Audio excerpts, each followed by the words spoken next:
हमारे माइंड में हमें गुस्सा कब आता है? अपने आप से कभी सवाल किया आपने कि हमें गुस्सा क्यों आता है और कब आता है? हमें गुस्सा तब आता है जब हम कोई चीज करना चाहते हैं या हम कोई काम को करना चाहते थे, किसी चीज को अचीव करना चाहते थे। जैसे कि कोई भी चीज हो सकती है, जैसे कि मुझे कुछ ठंडा पीना है और मेरे पीना तो है पर मेरे पास पैसे नहीं, तो मेरे अपने आप में गुस्सा आ रहा है कि यार पैसे क्यों नहीं मेरे पास। समझ रहे हो? जैसा हम चाहते हैं वैसा अगर हमारे साथ नहीं होता है तो हमें गुस्सा आता है, राइट? हेलो। हाँ, राइट राइट।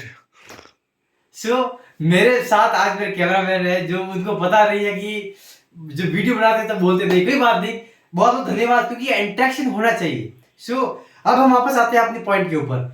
जब हमें गुस्सा आता है, देखो श्रीमद् भगवद गीता में भी लिखा हुआ है, अध्याय नंबर 2 और श्लोक नंबर 63 में ये बताया गया है कि जब मनुष्य को गुस्सा आता है ना, तो वो अपने जितनी डेटाबेस के अंदर है, डेटाबेस जो उसका इंफॉर्मेशन है उसके माइंड के अंदर, उसके हिसाब से वो अपने डिसीजन लेना भूल जाता है।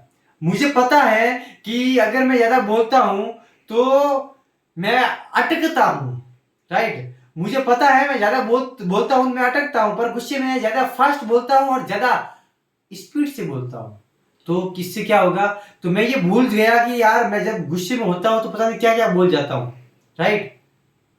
बात समझ में आई? तो हम भूल जाते हैं, हम भूल जाते हैं गुस्से में। हमें पता है, हमारे पास इंफॉर्मेशन रहती है कि हमें गुस्से में उसे ऐसे नहीं कहना चाहिए था, पर हम कह देते हैं।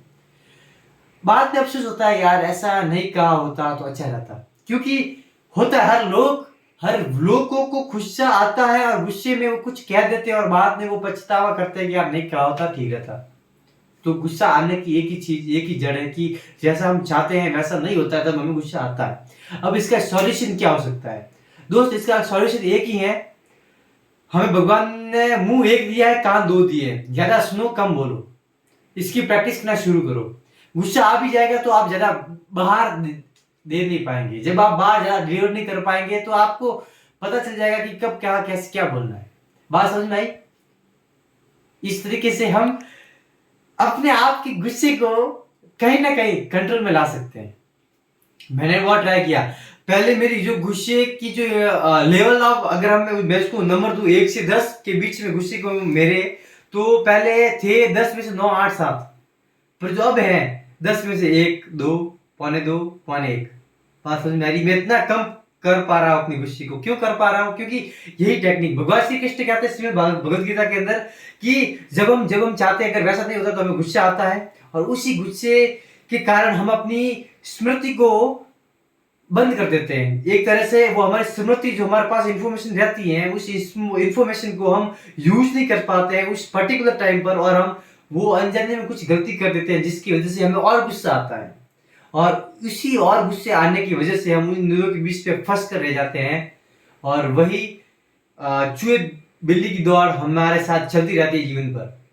दोस्त मैं आपको कहना चाहता हूं, अगर आप भी अपने गुस्से को, आप देखो मुझे नहीं पता कि मुझे कौन देखता है, आई डोंट केयर। मैं इसलिए वीडियो नहीं बनाता हूं कि कितने सब्सक्राइबर्स हो गए या कौन मुझे देख रहा है, फिर फेमस होना चाहता हूं या इससे कुछ पैसे कमा, no not at all ever. मैं ओनली वीडियो बनाता हूं फॉर मी, ताकि मेरी स्पीकिंग स्किल्स, कम्युनिकेशन स्किल्स इससे बेटर हो पाए, मैं लोगों के साथ अच्छे से इंटरेक्शन कर पाऊं। और अपने ही वीडियो में बाद में देखूंगा जब कुछ सालों के बाद, तो मैं कितना अपने आप को इंप्रूव कर पा रहा हूं, मैं इस चीज को देखूंगा, इस चीज को एनालिसिस कर पाऊंगा। तो मैं इसीलिए वीडियो बनाता हूं, नॉट फॉर सब्सक्राइबर्स और फॉर मनी, नॉट। जिसके दिमाग में ये है ना, निकाल दे, अभी से निकाल दे कि मैं सब्सक्राइबर्स के लिए कर पा रहा हूँ या फिर उस पैसे के लिए कर पा रहा हूँ। अगर मुझे इसके लिए करना होता ना, तो मेरे भाई मेरे पीछे एक ग्रीन पर्दा होता, मेरे पास एक एडिटर होता, एक अच्छा लैपटॉप होता, कुछ अच्छे लोग होते हैं, मैं अपनी वीडियोस को एक माइक के साथ आपके साथ पहुंचाता, मेरी आवाज अच्छी करने के लिए माइक रहता, एक अच्छा डीएसएलआर कैमरा भी होता, ये सब कुछ करता मैं। पर मुझे पता है मुझे अपने लिए कुछ करना है, तो वाई? अगर आप मुझे देख भी रहे हैं और आपको पता है कि मुझे ये करना है, आपको पता है कि मैं अपने लिए कर रहा हूं, पर आपको ये दिमाग में आ रहा है कि हाँ इसका तो फायदा हो ही रहा है, साथ में मेरे को भी कुछ इन्फॉर्मेशन मिल रही है, मुझे भी फायदा मिल रहा है, तो आप मेरे साथ शुरू कर सकते हैं 365 हार्ड डे चैलेंज के अंदर। हैशटैग लगा के 365 हार्ड डे चैलेंज, आप ऐसे कर सकते हैं। मेरे ख्याल से 5 मिनट हो चुके होंगे। मेरे कैमरा में मुझे बताइए क्या 5 मिनट हो चुके हैं? ओके। ठीक है, तो हम आपके हैकर, हम आपके चेतन गहलोत 360 पे हार्ड चैलेंज के अंदर आज ही हमारा 148वां वीडियो है। मिलते हैं नेक्स्ट वीडियो के अंदर, तब तक के लिए स्टे कनेक्टेड, स्टे कंफ्यूज। जय हिंद, टाटा, बाय बाय।